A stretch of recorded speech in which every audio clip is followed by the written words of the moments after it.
Tuhan, terima kasih. Sekalipun dunia tidak bisa memberi jawaban apapun, hati kami tetap meluap dengan syukur karena kami tahu hanya Yesus jawaban buat hidupku. Tuhan, terima kasih untuk anugerah pada pagi hari ini. Terima kasih karena Engkau di tengah-tengah kami, ya Roh Kudus. Terima kasih karena Engkau yang menghimpun kami. Terima kasih karena Engkau yang mengundang kami hadir. Dan pagi ini dalam nama Tuhan Yesus, Engkau bicara Tuhan, Engkau bicara dalam hidup setiap kami. Buat setiap anak-anak Tuhan ini mengenal Engkau lebih lagi, dan hidup berkenan dan menyukakan akan hati-Mu. Curahkan dengan limpah roh hikmat, wahyu, dan pengertian. Karena hanya itu yang membuat kami sanggup mengerti akan kebenaran firman ini. Kau ubah dan berkati setiap kami. Dan jangan lewatkan satu orang pun di antara kami. Di dalam nama Tuhan Yesus. Dan semua kita berkata, amin. Silakan duduk saudara sekalian. Saya ingin sampaikan pesan Tuhan. Tadi malam ketika saya berdoa, saya tanya Tuhan, apa yang Engkau mau aku sampaikan. Sebetulnya sudah beberapa hari ini saya tanya dengan Tuhan dan tidak ada jawaban. Sampai tadi malam Roh Kudus baru bicara. Dan ini yang saya mau sampaikan buat semua kita. Mari buka Alkitab sama-sama di Matius 26. Matius 26. Lihat pada ayat yang ke-36 sampai dengan ayat yang ke-46. Ini peristiwa-peristiwa seputar kematian dan penderitaan Tuhan. Matius pasal yang ke-26, ayat yang ke-36 sampai dengan ayat yang ke-46. Judulnya di Taman Getsemani. Maka sampailah Yesus bersama-sama murid-muridnya ke suatu tempat yang bernama Getsemani. Lalu ia berkata kepada murid-muridnya, duduklah di sini sementara aku pergi ke sana untuk berdoa. Dan ia membawa Petrus dan kedua anak Zebedeus sertanya, maka mulailah ia merasa sedih dan gentar. Lalu katanya kepada mereka, hatiku sangat sedih seperti mau mati rasanya. Tinggallah di sini dan berjaga-jagalah dengan aku. Maka ia maju sedikit, lalu sujud dan berdoa, katanya, ya Bapakku, jikalau sekiranya mungkin, biarlah cawan ini lalu daripadaku. Tetapi janganlah seperti yang ku kehendaki, melainkan seperti yang Engkau kehendaki. Setelah itu ia kembali kepada murid-muridnya dan mendapati mereka sedang tidur. Dan ia berkata kepada Petrus, tidakkah kamu sanggup berjaga-jaga 1 jam dengan aku?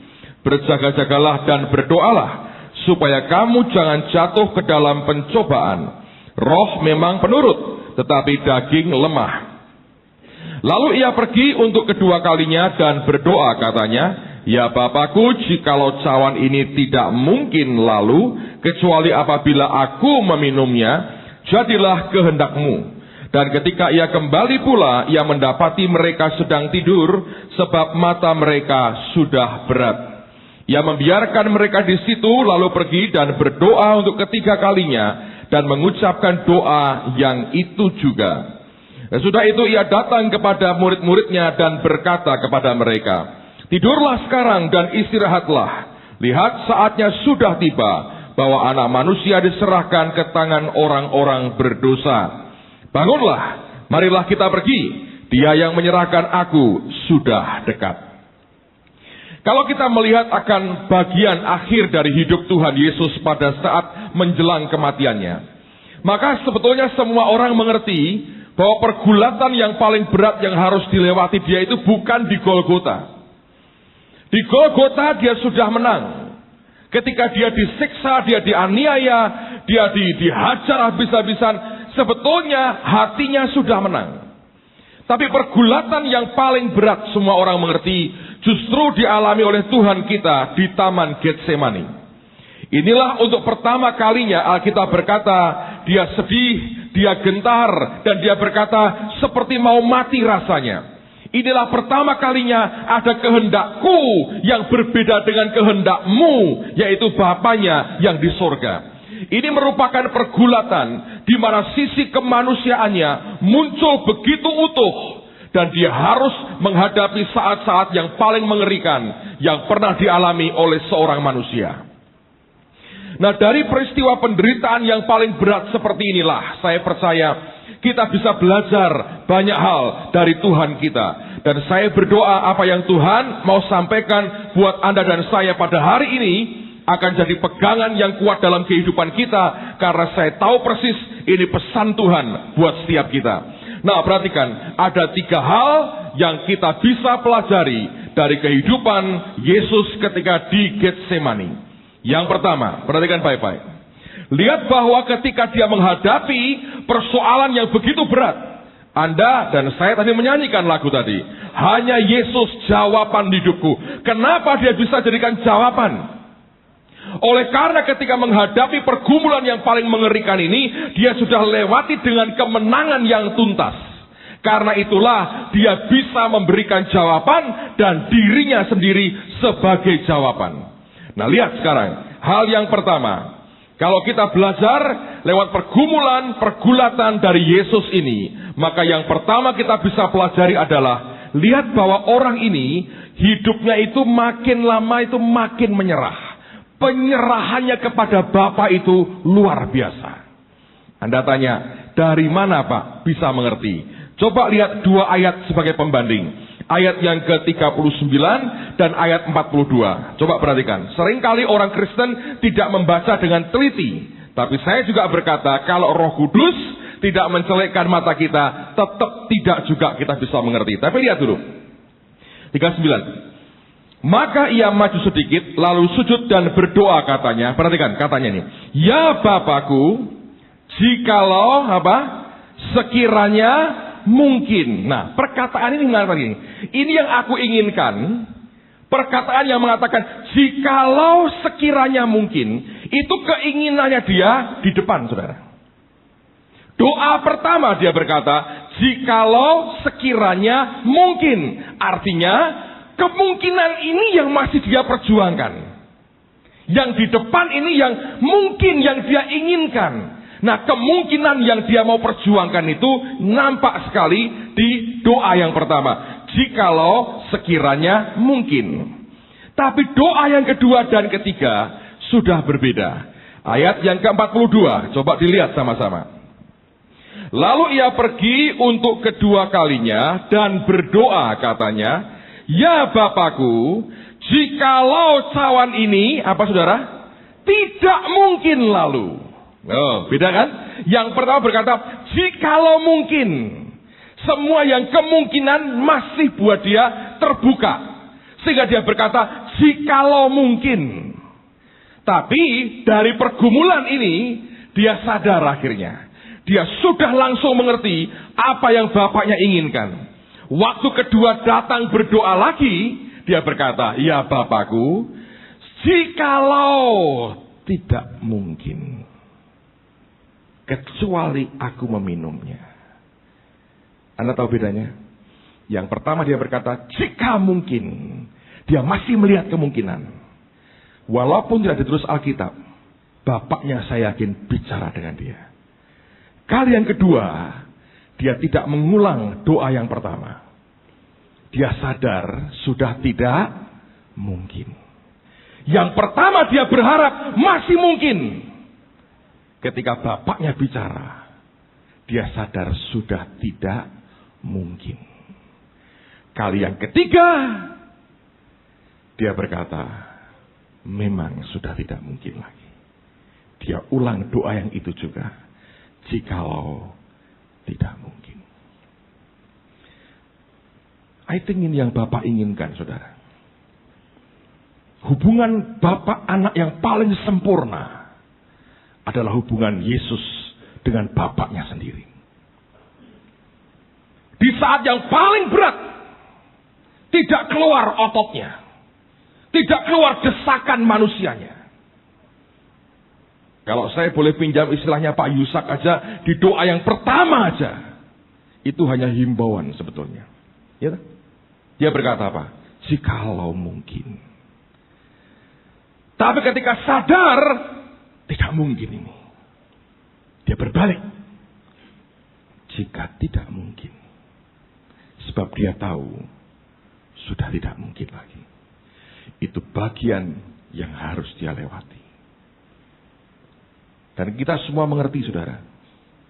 Kalau Bapak berkata, dia hanya gelengkan kepala. Dan dia bilang, tidak mungkin. Harus. Saya percaya, hari ini tidak satu detik pun Yesus menyesali ketika Bapaknya menggelengkan kepala.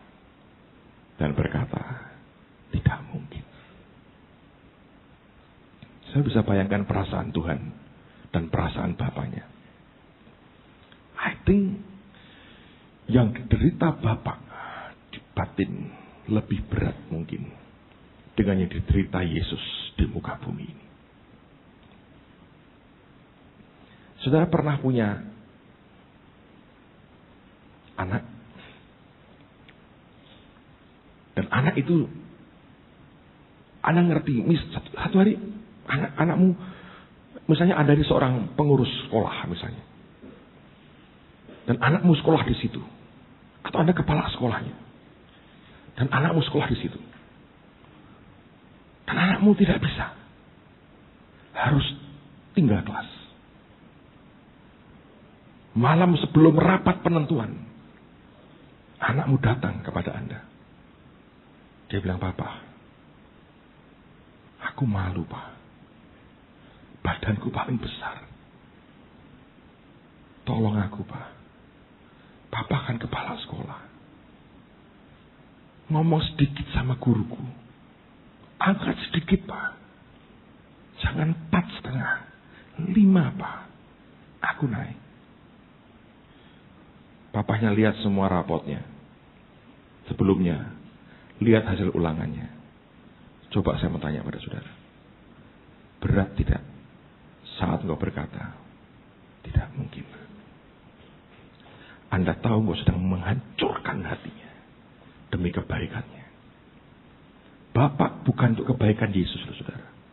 Untuk kasihnya dinyatakan kepada kita. Bayangin seorang ayah harus menutup mata ketika anaknya hampir tenggelam dan teriak, Papa, tolong. Andainya berkata, gak mungkin. Ngeri. Tapi Bapa di surga lakukan buat kita. Dan Yesus sadar, dia dilahirkan untuk mati, saudara. Saya pikir ini waktu-waktu yang paling baik. Kita belajar menyerah. Kalau dengan Yesus saja, Bapak pernah berkata tidak mungkin. Jangan pernah kecewa ketika dengan kita juga kadang-kadang dia berkata, Anda merengek, Anda minta, Anda teriak, Anda klaim. Dengan sedih dia hanya gelengkan kepala. I can't. Aku gak bisa. Tapi kalau engkau cukup sabar, tunggu sampai kesudahannya. Satu hari engkau tersungkur dan berkata, terima kasih Bapa. Engkau pernah gelengkan kepalamu ketika aku minta kepadamu sesuatu. Amen, saudara. Yesus sadar sudah tidak mungkin lagi dilewati. Pertama dia datang jikalau mungkin.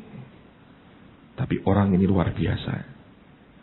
Akhirnya dia berkata, jikalau tidak mungkin. Saya berdoa dalam hidup kita, saudara.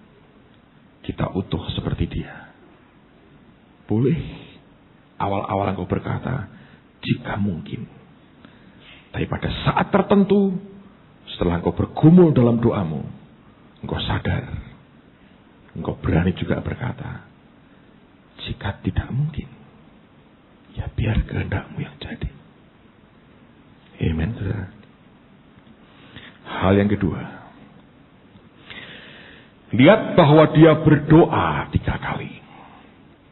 Dan doa yang menyerah seperti ini sebetulnya menciptakan, membangun sesuatu yang sangat-sangat menyempurnakan hidup kita. Anda tanya, maksudnya apa, Pak? Perhatikan baik-baik. Setiap kali Yesus berdoa, ada sesuatu akibat yang timbul oleh karena penyerahannya. Ngerti ya? Setiap kali penyerahan itu terjadi, setiap kali orang itu menyerah dan makin lama makin menang, itu akibatnya dia bereaksinya kepada orang lain berbeda. Nah, mari kita lihat, saya tunjukkan 3 bukti. Ayat yang ke-40, kita lihat dulu. 39 dulu. Lalu katanya kepada mereka, hatiku sangat sedih seperti mau mati rasanya. Tinggallah di sini dan berjaga-jagalah dengan aku. 38 ya. Maka ia maju sedikit lalu sujud dan berdoa. Katanya, ya Bapakku, jikalau sekiranya mungkin, biarkanlah cawan ini lalu daripadaku. Tapi janganlah seperti yang ku kehendaki, melainkan seperti yang engkau kehendaki. Selesai dia berdoa. Lihat ayat berikutnya. Setelah itu, ia kembali kepada murid-muridnya dan mendapati mereka sedang tidur. Dan ia berkata kepada Petrus, yang biasa ngomong Petrus ini, tidakkah kamu sanggup berjaga-jaga 1 jam dengan aku? Berjaga-jagalah dan berdoalah, supaya kamu jangan jatuh ke dalam pencobaan. Roh memang penurut, tapi daging lemah. Waktu dia pertama kali berdoa, dalam pergumulannya selesai, dia kembali ke murid-muridnya. Alkitab mengatakan dia mendapati mereka sedang tidur. Lalu dia ngomong kepada Petrus, tidakkah kamu sanggup jaga-jaga dengan aku sejam aja? Dia minta mereka dampingi dia sejam aja, supaya kamu jangan jatuh dalam pencobaan. Baik, saudara, memang baik. Tapi kemudian perhatikan, ini bedanya. Ayat berikutnya. 42. Lalu ia pergi untuk berdoa kedua kalinya untuk berdoa dan berdoa. Katanya, ya Bapakku, jikalau cawan ini tidak mungkin lalu, kecuali apabila aku meminumnya, jadilah kehendakmu. Dan perhatikan, ini kedua kali berdoa nih. Ketika ia kembali pula, ia mendapati mereka sedang apa? Tidur.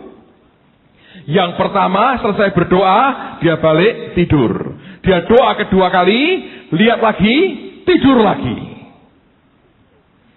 Sebab mata mereka sudah berat. Tapi apa yang dia katakan?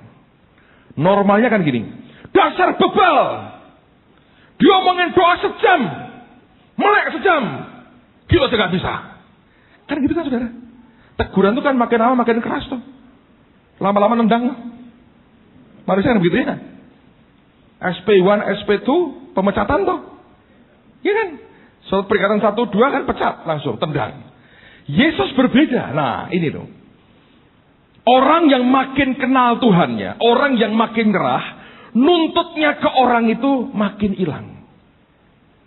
Orang yang masih ganas, nuntut orangnya, sebetulnya penyerahan dalamnya masih perlu diperbaiki banyak. Lihat ya, lihat. 45. No. Berapa tadi? 43. Dan ketika ia kembali pula, ia mendapati mereka sedang tidur sebab mata mereka sudah berat. Ia membiarkan mereka di situ. Lalu pergi dan berdoa untuk ketiga kalinya dan mengucapkan doa yang itu juga.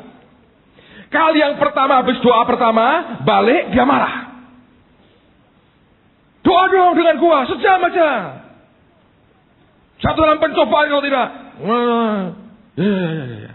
Dia pergi lah. Ini doa lagi di mudah-mudahan. Tidur dalam hadirat Tuhan. Yesusnya berdoa sampai peluhnya netes kayak darah, tidur. Yang pertama habis doa pertama balik masih bisa negor. Yang kedua sudah diam saja. Diamin. Yang ketiga berbeda lagi.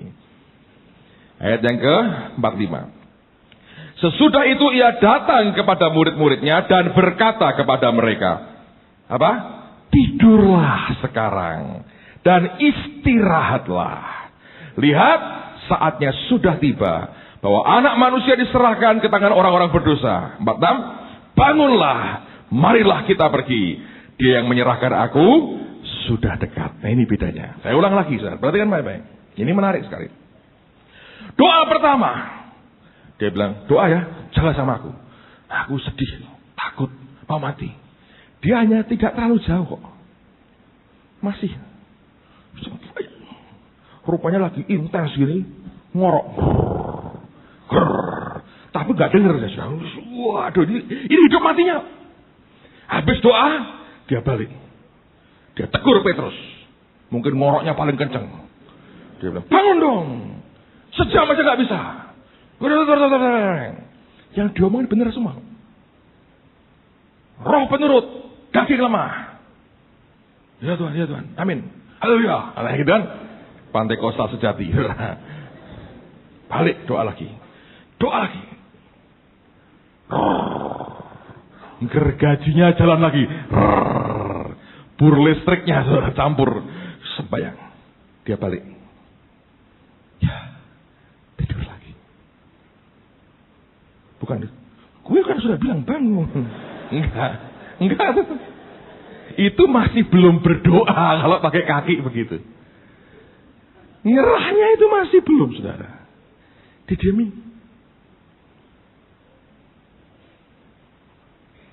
Yang ini ngiler, yang ini ngorok, yang ini garuk-garuk begini. Batang pohon dikira guling. Ya mungkin sedikit geli, tapi dimana? Sembayang lagi. Ya lah, udah, menang. Yang terakhir, dia balik. Dia ngomong apa? Tidurlah, istirahatlah. Makin punya pengertian. Wong gue cuma Simon sak benere, tak katrol dadi Petrus. Ya ta? Ya aku yang ngerti. Yohanes, Yakobus, anak-anak Zebedius apa? Bledek, guntur, menggembar-gembor gludak, biasa. Nah, iki wong tidak musim hujan, gluduknya tidak ada. Ya toh, musiman toh, gludak-gluduk itu kan musiman, tidak setiap tahun kan keluar guntur, saudara. Ya Zebedius kan bledek toh, anak bledek gitu. Nyamber-nyamber waktu musim winter saja. Ini wong musim panas. Tidurlah, istirahatlah. Saudara masih yang mana? Wah, saya tak kaploki, Pak. Wah, Anda belum menyerah sebetulnya. Yesus ini, saudara. Lihat. Beda, Anda tahu bedanya? Karena dari pertama dia berkata, jika mungkin. Terus dia bilang, jika tidak mungkin. Tapi akibat doa yang membuat dia makin nyerah. Anda lihat reaksinya kepada orang lain. Saudara frustrasi gak? Punya murid kayak Petrus dan teman-teman gitu. Ngeri loh saudara. Murid cuma dapat 12. Satu jual Yesus. Dan gantung diri. Saya bisa bayangin gak? Saya berdoa tidak ada lah. Kalau di JK ini ada full timernya meninggal minum baygon itu wah berat tuh saudara. Perkabungan, ojo sekali-kali tuh saudara. Minum aqua tuh sehat. Itu berat, reputasinya habis. Satu jual dia 30 keping perak. Satunya nyangkal dia, sudah gagah motong telinga orang nyangkal lagi. Satu lagi kalau Anda baca itu lari sambil telanjang. Baca. Itu buka baju, telanjang, kabur. Bubar semua. Dibina, lihat mujizat, bangkitin orang mati. Di saat paling kritis, kabur. Frustrasinya. Diajak sembahyang. Ngorok, ngiler, ngempong. Kira-kira menurut saya. Tapi ini orang luar biasa. Jadi rupanya ya, Anda kalau makin nyerah dengan Tuhan, pengertianmu kepada orang lain pun berbeda. Dan yang terakhir lebih hebat lagi. Dia bilang apa? tidurlah, istirahatlah. Terus dia bilang, bangun. Dia kuatkan dia lagi. Ayo pergi. Diajak gerak lagi. Nah itu Yesus, saudara. Makanya tidak salah. Dia jawaban atas segala hidup kita. Amen, saudara. Hari-hari ini, mari belajar seperti hidupnya Yesus. Saudara di mana? Saya masih begini. Nah itu baru jikalau mungkin. Tapi kalau sudah berkata jikalau tidak mungkin, saudara tidak akan, minimal Anda diam. Tidak, nggak ada lagi. Tapi Anda makin menyerah, Anda menang melawan daging. Anda bisa ngerti orang lain. Amin, kesel bihi. Matanya sudah berat toh. Sadar. Terus dia bilang, bangkit. Mari kita pergi. Amen, saudara. Yang terakhir, yang ketiga. Dengerin ya. Yesus pertama yang ditegur siapa? Petrus kan? Petrus. Yang ketiga begini. Saudara, ini istilah tanda petik ya. Kalau tidak mau doa 3 kali, Anda akan kalah 3 kali. Kalau Anda tidak doa 3 kali, kalah 3 kali. Diajak sembahyang 3 kali, tidur 3 kali. Petrus. Lihat apa yang terjadi. Matius 26, lihat mulai ayat 69. Anda tahu ceritanya? Petrus menyangkal Yesus. Nah sekarang saya tunjukkan. Kalau Yesus makin lama makin indah, ini makin lama makin kalap. Tidak mau sembahyang. Tidak mau nyerah dengan Tuhan. Lihat apa yang terjadi. Matius 26 kita baca ayat 69 sampai 75. Sementara itu Petrus duduk di luar di halaman. Maka datanglah seorang hamba perempuan kepadanya. Katanya, engkau juga selalu bersama-sama dengan Yesus orang Galilea itu. Tapi ia menyangkalnya di depan semua orang katanya. Aku tidak tahu apa yang engkau maksud. Ketika ia pergi ke pintu gerbang, seorang hamba lain melihat dia dan berkata kepada orang-orang yang di situ, orang ini bersama-sama dengan Yesus orang Nazaret itu. Dan ia menyangkalnya pula dengan bersumpah, aku tidak kenal orang itu. Tidak lama kemudian orang-orang yang di situ datang juga kepada Petrus dan berkata, pasti engkau juga salah seorang dari mereka itu. Nyata dari bahasamu. Maka mulailah Petrus mengutuk dan bersumpah, aku tidak kenal orang itu. Dan pada saat itu pun berkokoklah ayam. Maka teringatlah Petrus akan apa yang dikatakan Yesus kepadanya. Sebelum ayam berkokok engkau telah menyangkal aku berapa? 3 kali. Lalu ia pergi keluar dan menangis dengan sedihnya. Nah, diajak sembahyang 3 kali tidak mau. Kalah 3 kali. Dan ketiganya itu bertahap. Makin parah, makin kalap. Ayat 70 kalau Anda baca. Kita mengatakan dia hanya menyangkal. Dia bilang aku tidak tahu yang kamu ngomongin itu apa. Dia menyangkal. Ayat 72. Dia menyangkal dan bersumpah. Mantap saudara. Nggak cuma nyangkal, sumpah. Makin baik atau makin buruk saudara? Buruk tuh. Yesus dari negur, mendiamkan, terus mengerti. Petrus dari menyangkal, kurang mantap. Menyangkal dan sumpah. Ayat 74. Maka mulailah Petrus mengutuk dan bersumpah. Makin lama makin kalap saudara. Anda bisa bayangin. Dari nyangkal dan sumpah, ngutuk sumpah dan nyangkal sekalian.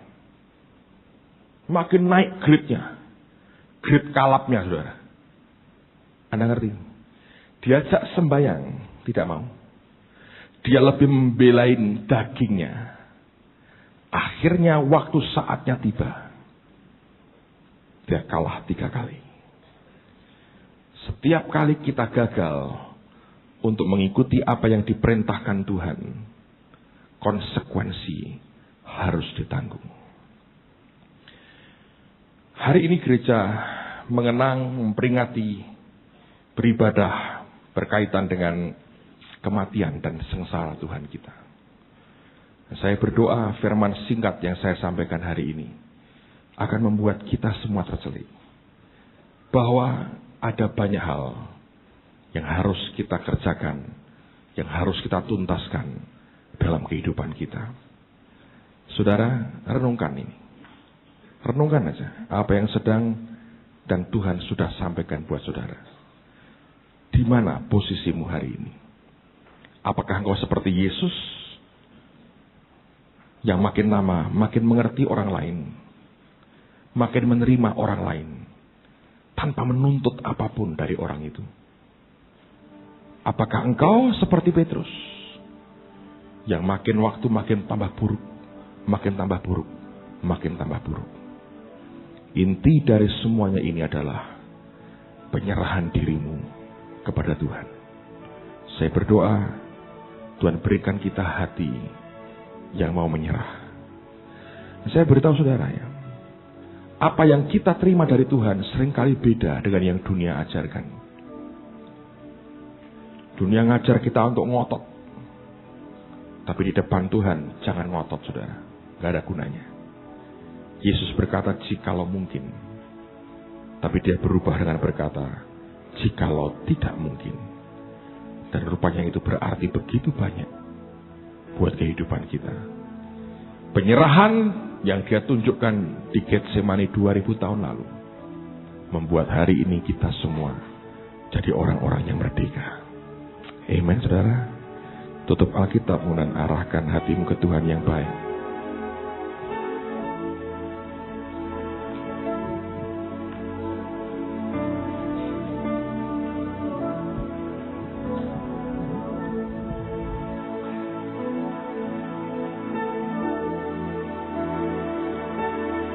Sebentar kita akan terima tubuh dan darah Yesus.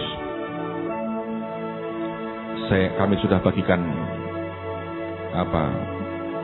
leaflet ini kepada saudara.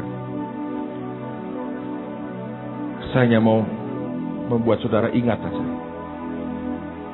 Nanti pada saat Anda terima tubuh dan darah Yesus, ingat apa yang sudah Dia bayar buat kita 2000 tahun yang lalu.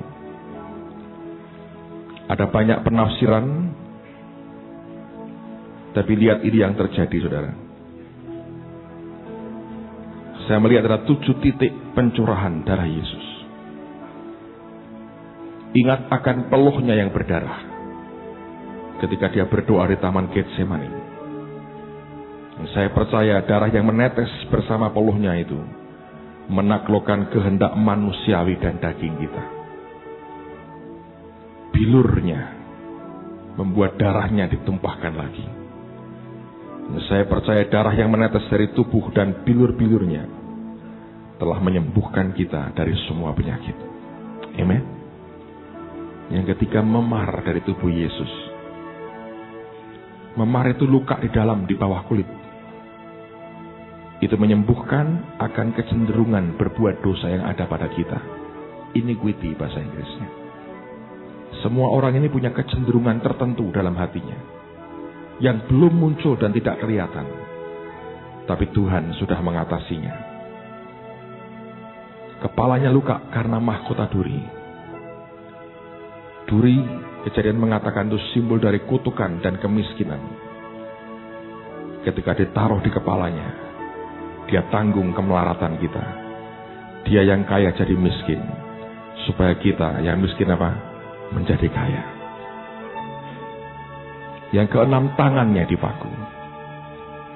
Darah Yesus yang keluar lewat tangannya yang dipaku telah menghancurkan semua kegagalan hidup kita dan memberkati kita dengan tangan yang penuh dengan keberhasilan.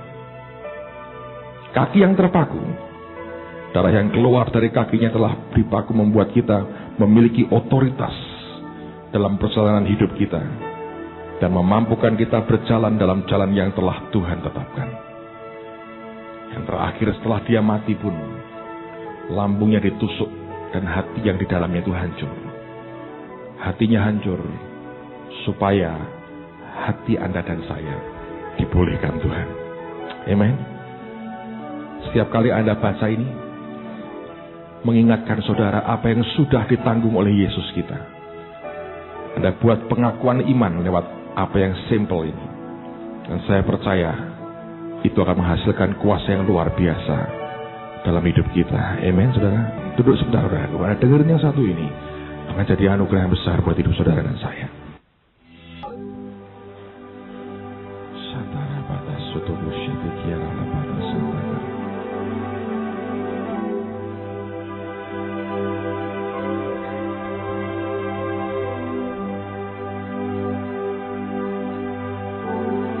Berterima kasih untuk apa yang sudah Tuhan berikan buat kita.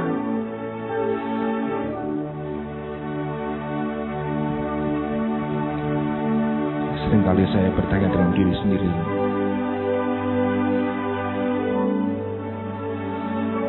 di mana saya akan ada hari ini?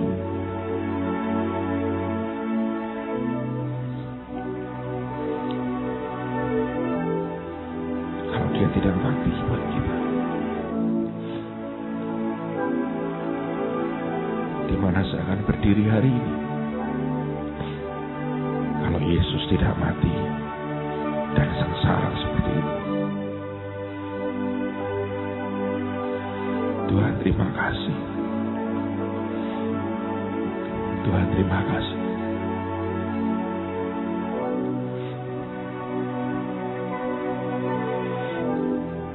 Thank you, Lord. Terima kasih, Tuhan. Terima kasih.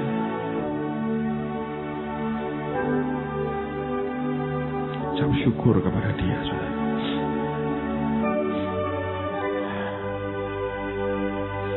Ucap syukur kepada Dia. Ucap syukur.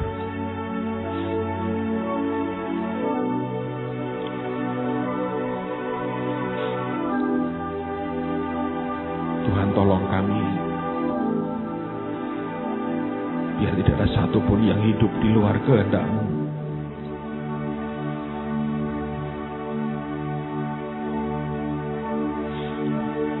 Kami dibayar sudah begitu mahal.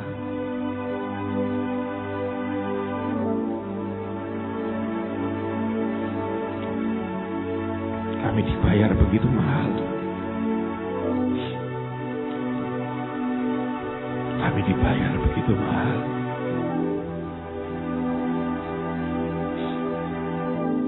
Makasih Tuhan.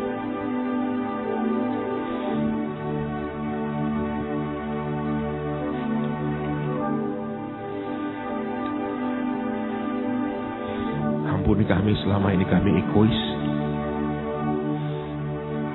Kami seringkali anggap murah pengorbanan-Mu. Kami hidup mementingkan diri kami sendiri.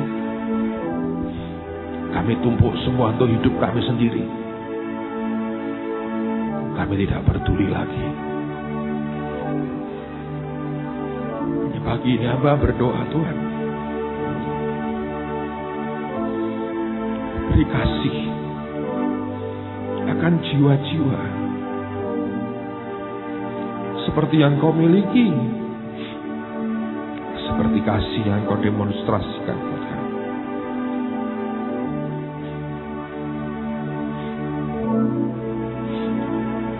Makasih Tuhan. Makasih Tuhan. Makasih Tuhan Yesus.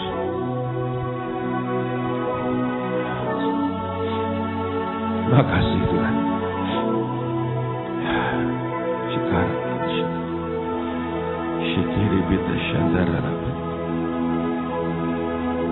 Dan tidak ada lagi di tengah-tengah kami orang yang keras hatinya, yang selalu hanya memberontak kepadamu.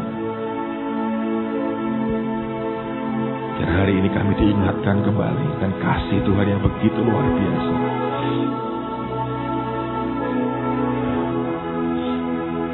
Terima kasih Tuhan.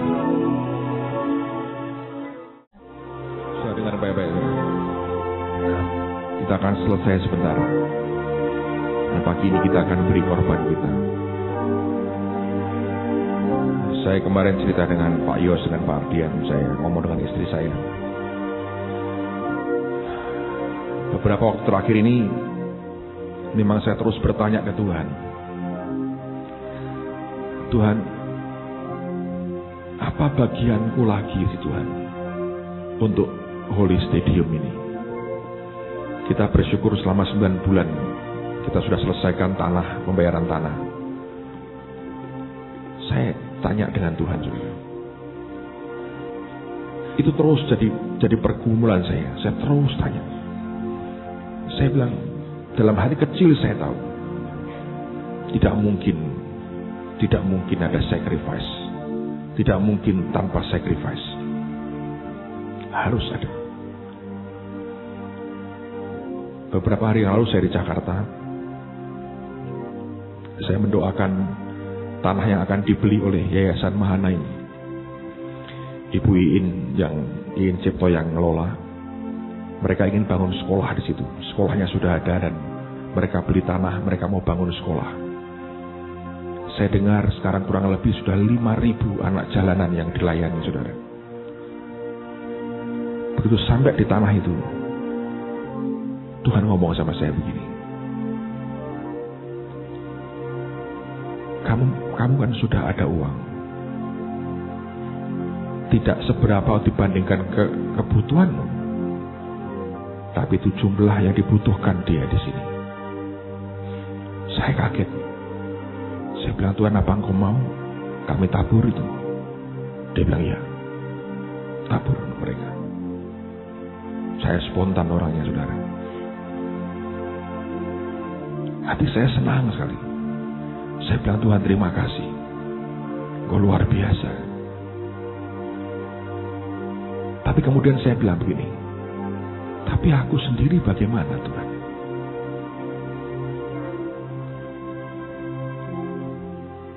Kemarin Tuhan bicara, saudara. Jelas sekali. Saya kaget. Dia bilang, beri sekian. Saya bilang, aku gak punya duit. Terlalu banyak nolnya. Dan bilang, tidak. Kamu seperti Hana yang minta anak. Minta untuk dipersembahkan kepadaku. Dia bilang, kalau kau mengiyakan, aku yang kirim duitnya untuk kamu. Dan kamu salurkan lagi. Saya ngomong ke istri saya. I don't know, saya belum terima jawaban dia. Tapi I think dia berkata, iya. Saya bilang, Tuhan, nolnya banyak banget. Tuhan bilang, kan bukan uangmu. Saya hanya mengajak Anda begitu. Anda sembahyang dengan Tuhan. Kalau engkau diberi satu angka tertentu oleh Tuhan, oh Tuhan, aku gak ada ini. Tapi I think 2 tahun aku yakin Tuhan akan berikan ini. Hanya mereka saja yang diperintahkan itu lakukan. Tapi saya minta Anda tulis nama alamat yang jelas. Saya akan tulis nama saya akan tulis jelas di sini. Di samping persembahan saya. Dan semua korban kita persembahkan untuk Holy Stadium, saudara. Tanah yang kita beli tidak nama perorangan, nama gereja. Betul Pak Mulia, nama JK Injil Kerajaan. Tidak ada nama pribadi. Itu bukan aset pribadi, itu milik gereja. Kita sudah punya hak dari BPN untuk punya tanah milik gereja. Saya hanya berkata, Tuhan, dia sudah bayar buat kita 2000 tahun lalu seperti itu. Kenapa tidak bagian kita sekarang buat sesuatu bagi dia dan jiwa-jiwa? Amen, saudara. Mari angkat tangan bersama-sama sekali lagi. Tuhan, kami hadapkan hati kami kepadamu hari ini. 1-2 orang hamba tahu kau bicara. Tanya Tuhan, saudara. Tuhan, untuk tanah atau gedung ini, apa dan berapa sih kau yang kau mau? Kalau ada satu angka yang muncul di hati, dan kau tahu aku tidak ada itu, tapi kau berkata, Tuhan, kalau itu engkau berikan, aku akan persembahkan bagimu. Kalau itu kelak ada di hatimu sekarang ini, tolong tulis dengan jelas nanti, saudara, bersama dengan korban. Dan korban kita semua hari ini pun pembangunan Holy Stadium. Saya hanya akan lakukan ini sekali ini saja. Biar semua kita belajar taat, melakukan yang Tuhan perintahkan. Kau bicara Roh Kudus kepada setiap kami. Berapa yang kami harus berikan dan persembahkan hari ini untuk kemuliaan nama-Mu. Dalam nama Tuhan Yesus. Amen, amen, amen. Silakan duduk saudara.